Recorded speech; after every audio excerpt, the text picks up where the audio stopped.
O sol de Chiapas não aquece. Ele queima. Cai como chumbo sobre a praça da cidade. Sobre os telhados de zinco. Sobre os rostos de pedra das pessoas. O silêncio é mais um personagem nesta história. Um silêncio que acusa. Um silêncio que condena. No centro da praça, uma família. Um homem, uma mulher, 2 filhos. Eles não olham para ninguém. Os seus olhos estão fixos no pó que se levanta aos seus pés. Não há juiz com toga. Não há júri. Não há advogados. O juiz é o povo. O júri é o medo. E o veredicto já estava escrito no coração de todos antes que a primeira palavra fosse pronunciada. Eu sou o Padre Del Valle, e isto é a realidade do México. A história que vou contar hoje não é sobre um crime. É sobre um julgamento. Um julgamento que não aconteceu num tribunal, mas sob o céu aberto. Um julgamento onde a única lei era o boato e a única prova, o ódio. Se acredita que a indiferença é o veneno mais lento e que o silêncio dos bons é mais perigoso do que o grito dos opressores. Fique. Inscreva-se, porque o que vai ouvir vai gelar o seu sangue e vai obrigá-lo a perguntar: onde termina a justiça e onde começa a barbárie? Pausa. Som de passos sobre terra seca. A história chegou aos ouvidos de Adrián. Adrián não era polícia, nem advogado, nem jornalista. Era um professor rural. Um jovem que acreditava que os livros podiam construir pontes onde os homens apenas erguiam muros. Chegou-lhe como um sussurro. Um bilhete anônimo deslizado por baixo da porta da sua pequena escola de uma única sala. Em San Juan del Silencio estão a matar uma família viva. Ajude-os. San Juan del Silencio. O nome já era um aviso. Uma aldeia perdida nas dobras da serra. Um lugar onde não chegavam os mapas. Nem a lei, nem a piedade. Adrián sentiu um nó no estômago. Um medo frio, primitivo. Mas a imagem dos seus alunos, dos seus rostos pequenos e esperançosos, levou-o a agir. De que servia ensinar a ler se ele não conseguia ler a injustiça no ar? Guardou o bilhete. No dia seguinte, disse aos seus alunos que estaria ausente por alguns dias. Encheu uma mochila com água, alguma comida e um caderno em branco. Não sabia o que iria escrever nele. Não podia imaginar que aquelas páginas se encheriam com a crônica de um inferno. A viagem foi longa. Horas num autocarro velho que cheirava a diesel e resignação. Depois, a pé. O caminho desaparecia. Tornava-se uma trilha devorada pela vegetação. O sol era um martelo. O silêncio da serra era total. Um silêncio que não trazia paz, mas tensão. Como se a própria terra contivesse a respiração. Quando viu as primeiras casas de San Juan del Silencio, sentiu um alívio que se transformou em inquietação. A vila parecia um cartão postal antigo. Casas de adobe. Telhados de telhas vermelhas. Uma pequena igreja com a pintura descascada. Mas não havia vida. Não havia crianças a brincar. Não havia mulheres a varrer as entradas. Não havia homens a conversar à sombra. Apenas olhares. Olhares que o seguiam por trás das cortinas surradas. Olhares que o mediam, que o julgavam. Adrián caminhou em direção à praça central. O coração batia forte. Cada passo era um esforço. O ar estava pesado, espesso. E então, ele os viu. No centro da praça, isolados por um círculo invisível de desprezo. A família. O pai, Elias. Um homem que parecia ter 100 anos, embora não devesse ter mais de 40. As costas curvadas. As suas mãos trêmulas. O seu olhar vazio. A mãe, Rosa, sentada no chão, abraçada aos próprios joelhos. Balançava-se lentamente, num movimento quase imperceptível, como um animal ferido à espera do fim. A filha, Luna, devia ter 16 anos. O seu rosto era uma máscara de terror contido. Tinha os punhos cerrados com tanta força que os nós dos dedos estavam brancos. Olhava para o chão como se o mundo inteiro fosse um abismo prestes a engoli-la.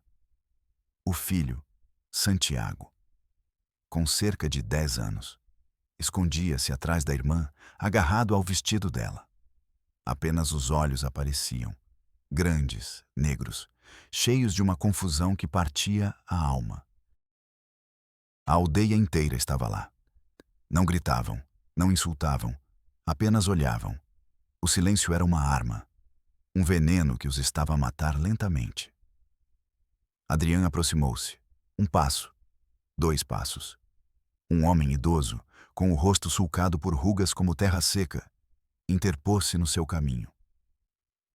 Não disse nada, apenas levantou uma mão, uma ordem silenciosa. Não te metas, forasteiro. A mensagem era clara. Isto é nosso. Esta é a nossa justiça. Adrian parou. O medo subiu pela sua garganta, um gosto metálico. Sentiu o peso de centenas de olhos sobre ele.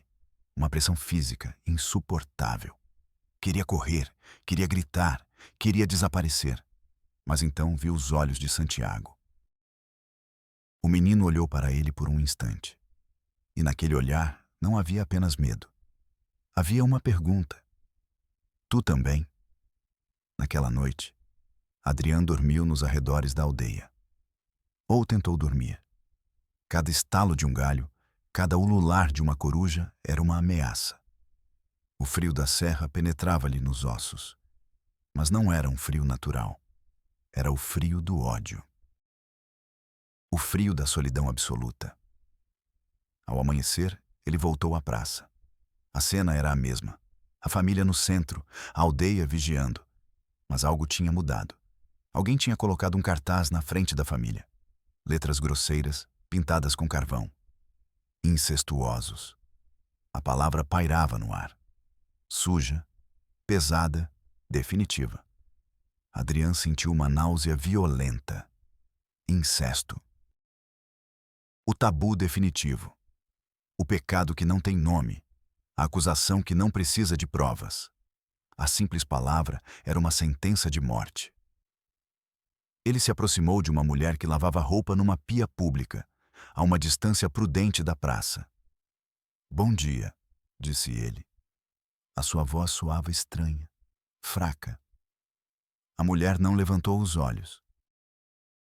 Continuou a esfregar a roupa contra a pedra. O que aconteceu? Perguntou Adrian. Silêncio. O único som era o da água e do tecido. Por favor, só quero entender. A mulher parou. Levantou a cabeça lentamente. Os seus olhos estavam opacos, sem vida. Sujam a terra. Sussurrou. Atraem a maldição. Mas o que fizeram? Há provas. A mulher cuspiu no chão. A prova é a vergonha, disse ela, e voltou ao seu trabalho. A prova é a vergonha. Adrian sentiu que o mundo desmoronava. Não havia lógica, não havia razão. Apenas uma crença antiga e distorcida. Uma superstição transformada em lei. Naquele dia, começou o julgamento público. Não com palavras, com atos. Ninguém lhes dava água. Ninguém lhes dava comida. Quando o sol estava no seu ponto mais alto, Elias, o pai, levantou-se com dificuldade. Caminhou em direção à fonte no centro da praça. Toda a aldeia prendeu a respiração. Quando a sua mão trêmula estava prestes a tocar a água, o ancião que tinha detido Adrian aproximou-se. Não o bateu. Não o empurrou. Simplesmente ficou em frente à fonte e olhou para ele. Elias recuou, derrotado. Voltou para a sua família e sentou-se no pó. Adrian teve de desviar o olhar. O nó na garganta era tão grande que mal conseguia respirar. Tirou a garrafa de água. Queria correr até eles, dar-lhes a água. Mas sabia que se o fizesse, a fúria da aldeia se voltaria contra ele. E não poderia ajudar ninguém. Estava preso. Um espectador do horror. A mão tremia enquanto tentava escrever no caderno. Dia 2. Estão a matá-los de sede. A aldeia assiste. Deus não está aqui. À tarde, a humilhação tornou-se mais cruel. Um grupo de crianças, empurradas pelos pais, aproximou-se do círculo invisível. Começaram a atirar-lhes pequenas pedras. Não eram grandes o suficiente para ferir gravemente, apenas para humilhar, para lembrá-los de que eram menos que animais. Uma pedra atingiu Luna na testa. Um pequeno fio de sangue começou a escorrer pela sua têmpora. Ela não se mexeu, não chorou. Apenas fechou os olhos com mais força. Santiago, o menino, soltou um soluço abafado e escondeu-se completamente atrás dela. O pai, Elias, fez um movimento para se levantar, para proteger a sua filha. Mas a mãe, Rosa, que não se tinha mexido o dia todo, colocou uma mão no braço dele. Uma mão magra, quase esquelética. Ela o deteve. O seu olhar parecia dizer: não, se reagires, vai ser pior. Adrian não aguentou mais. Levantou-se e saiu da praça. Caminhou sem rumo, entrando na mata. Encostou-se a uma árvore e vomitou. Vomitou a impotência, a raiva, o desespero. O gosto amargo na boca era o gosto da humanidade podre. Como tudo tinha começado? Essa era a pergunta que o corroía. Nos dias seguintes, Adrian se tornou uma sombra. Observava a distância. Ouvia os sussurros. Tentava montar o quebra-cabeça. Aos poucos, a pré-história do horror começou a tomar forma. A família de Elias não era originária de San Juan del Silêncio. Tinham chegado há 5 anos. Fugiam da violência na sua antiga aldeia. Compraram um pequeno terreno nos arredores. Eram trabalhadores. Silenciosos. Mantinham as distâncias. Não participavam nas festas da aldeia. Não iam à igreja. A sua fé era diferente, mais pessoal, que a aldeia não compreendia. Esse foi o seu primeiro pecado. A diferença. Depois veio a seca. Os poços secaram. As colheitas perderam-se. A fome começou a morder. As pessoas da aldeia procuravam uma explicação, um culpado. Os seus olhos pousaram nos forasteiros. Desde que eles chegaram, a terra está amaldiçoada, começaram a dizer. O rumor cresceu como uma erva daninha. Elias e a sua família fecharam-se ainda mais no seu pequeno mundo. O seu isolamento tornou-se prova da sua culpa. Luna, a filha, estava a florescer. Era linda. Uma beleza silenciosa, melancólica. Ela não falava com os rapazes da aldeia. Lia livros que Adrian lhe emprestara numa das suas visitas à região, antes de tudo explodir. A sua inteligência, a sua reserva, foram mal interpretadas. É arrogante, diziam as mulheres no mercado. Acha-se melhor do que nós, diziam os homens. O ressentimento fermentava. O último prego no caixão foi uma doença. Uma praga estranha que matou várias cabras da aldeia. O pânico tomou conta de todos. O ancião, líder não oficial da aldeia, chamado Dom Carmelo, convocou uma assembleia. Adrian soube disso por um jovem que, escondido e morrendo de medo, contou-lhe a história em troca de algumas notas. Dom Carmelo disse que os espíritos maus viviam naquela casa, sussurrou o jovem. Ele disse que a seca e a doença eram um castigo.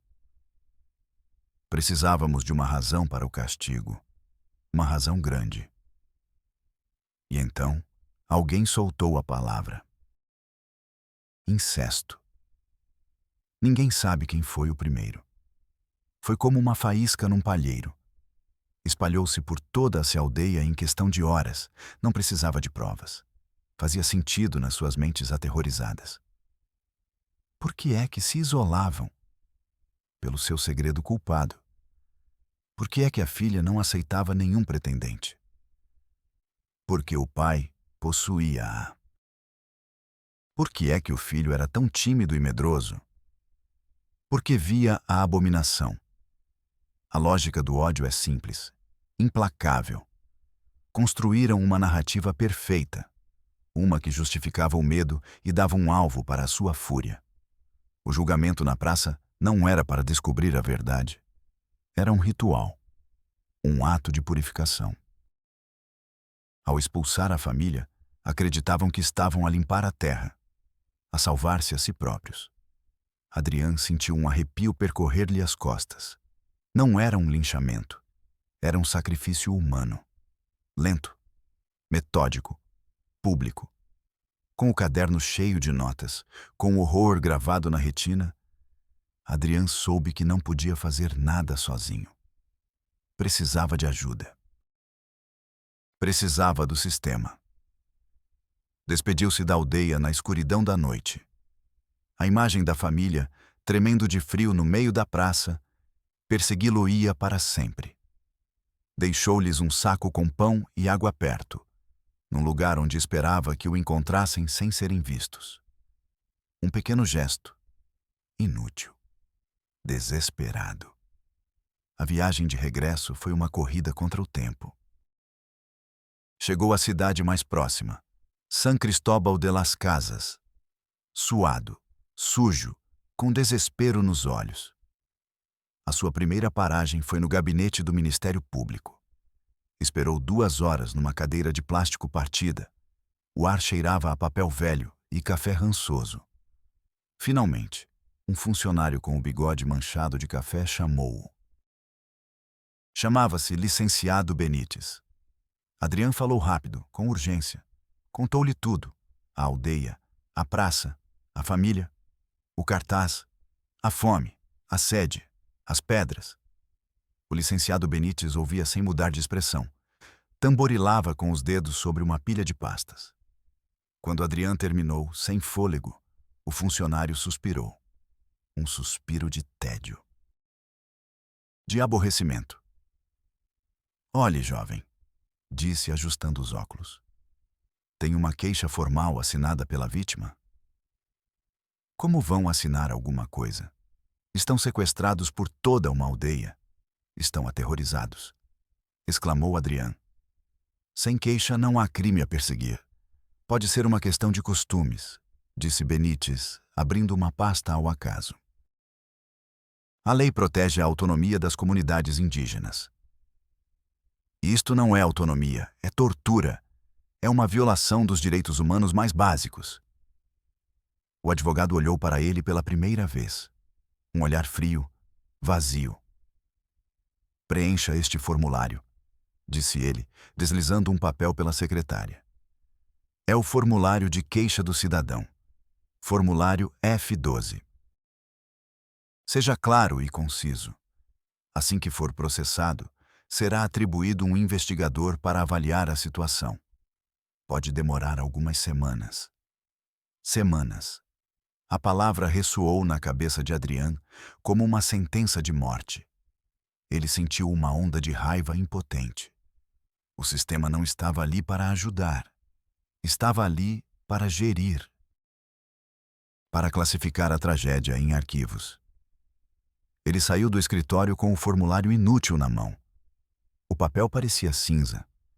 O rangido da porta ao fechar foi como o som da esperança morrendo. Ele não desistiu. Foi à Comissão Estadual de Direitos Humanos. O lugar era diferente, mais limpo, mais moderno, com ar-condicionado. Foi recebido por uma mulher elegante, a diretora Sotomayor. Ela ofereceu-lhe um copo de água. Sorriu com simpatia profissional. Adrian contou a história novamente, desta vez com mais calma. Mostrou as suas notas. Descreveu o rosto das crianças. A diretora Sotomayor ouvia, acenando com a cabeça. O rosto dela mostrava uma expressão perfeita de preocupação ensaiada. Que terrível, senhor. O seu nome é? Adrian Morales. Senhor Morales, o que nos conta é profundamente preocupante. Agradecemos o seu compromisso cívico. Ele fez uma pausa. Adrian teve um mau pressentimento. No entanto, continuou ela. A questão das comunidades autônomas é espinhosa. A nossa intervenção poderia ser vista como uma agressão às suas tradições. Poderia exacerbar o conflito. Conflito? Não é um conflito. É um massacre em câmera lenta. Uma família vai morrer. Compreendo a sua paixão, disse a diretora, sem sorrir. O que podemos fazer é iniciar um protocolo de mediação. Enviaremos um antropólogo para elaborar um relatório sobre a dinâmica cultural de San Juan del Silêncio. É o primeiro passo. Um relatório? Um antropólogo? Precisam da polícia. Precisam de os resgatar já. A diretora recostou-se na sua cadeira de couro. O som foi suave, caro. Estamos de mãos atadas pelos procedimentos, Sr. Morales. A burocracia, sabe como é? É um mecanismo de proteção para não cometer erros. Ele entregou-lhe um cartão de visita. Deixe-nos os seus dados. Manteremos o senhor informado sobre o andamento do relatório. Adrian ficou olhando para o cartão. Tinta brilhante sobre cartolina grossa. Um símbolo da distância infinita entre o escritório com ar-condicionado e o inferno empoeirado daquela praça. Sentiu um frio gelado no peito. A burocracia não era um escudo. Era um labirinto concebido para que a justiça se perdesse nele. A sua última esperança era a força pública, a polícia estadual. Encontrou o comandante de serviço num quartel barulhento e caótico. O homem era corpulento, com um rosto que parecia esculpido em granito. Cheirava a suor e autoridade. Adrian, já exausto, contou a história pela terceira vez. A sua voz estava rouca. O comandante ouviu-o de pé, com os braços cruzados. Vamos lá, rapaz, disse ele quando Adrian terminou. Houve tiros? Não. Facas? Machetes? Não, é violência. Alguém morreu? Interrompeu o comandante. Ainda não, mas... Então não há crime a perseguir, sentenciou o comandante. Eu lido com criminosos, não com boatos da aldeia. Quando alguém sangrar de verdade ou quando houver um corpo, me chame. Enquanto isso, tenho coisas mais importantes a fazer. Ele se virou e começou a gritar ordens para um subordinado. Tinha terminado. Adrian ficou ali, no meio do caos do quartel. O barulho dos rádios, dos telefones, das vozes, transformou-se num zumbido surdo. O sistema não tinha falhado. Tinha funcionado na perfeição. Todas as portas tinham sido fechadas. Todos os funcionários tinham cumprido o seu papel. O de desviar. O de adiar. O de ignorar. A indiferença era a política oficial. Saiu para a rua. O sol da cidade parecia-lhe tão cruel quanto o da aldeia. Sentou-se num banco, derrotado. O mundo continuava a girar. As pessoas caminhavam, riam, compravam. E a poucas horas dali, uma família estava a morrer em silêncio, condenada pelos vizinhos e abandonada pelo Estado. Adrian chorou. Chorou de raiva, de impotência, de solidão. Ele sabia que estava sozinho nisso. Pausa. Som do vento e grilos noturnos. Não sabemos exatamente como terminou. Adrian nunca mais voltou a San Juan del Silêncio. A história se perde no mesmo silêncio que a gerou. Alguns dizem que, desesperado, Adrian entrou em contato com um grupo de ativistas independentes. Que eles foram uma noite, em segredo, e tiraram a família de lá. Que os levaram para longe, para outro estado, onde puderam recomeçar com outros nomes. Outros contam que a família não aguentou. Que uma manhã, a praça amanheceu vazia. Que Elias, Rosa, Luna e Santiago simplesmente desapareceram na serra, devorados pela noite e pela desesperança. E há uma terceira versão, a mais sombria. Que o povo, ao ver que o seu castigo não produzia a catarse desejada, decidiu acelerar o fim. E que uma noite, o silêncio foi quebrado por gritos que ninguém quis ouvir. A única coisa certa é o que Adrian viu depois. Meses mais tarde, uma notícia perdida nas páginas internas de um jornal local falava de um conflito de terras em San Juan del Silencio. O terreno que pertencera à família de Elias tinha sido dividido entre os membros mais influentes da comunidade. A terra tinha sido purificada e agora voltava a ser produtiva. A praça da vila hoje parece a mesma. O sol continua a queimar. As casas de adobe continuam de pé. As crianças brincam onde outrora uma família foi condenada. Ninguém fala sobre isso.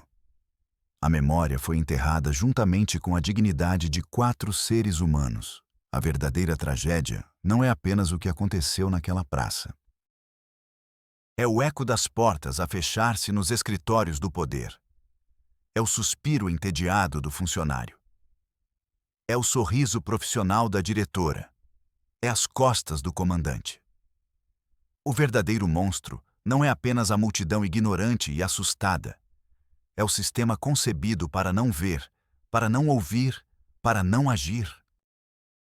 Um sistema que transforma cidadãos desesperados em processos. E as tragédias humanas em relatórios que ninguém vai ler. A história da família de Elias não está em nenhum arquivo oficial, mas está aqui, no ar que respiramos, na consciência de um professor rural que nunca mais foi o mesmo. E agora, na sua.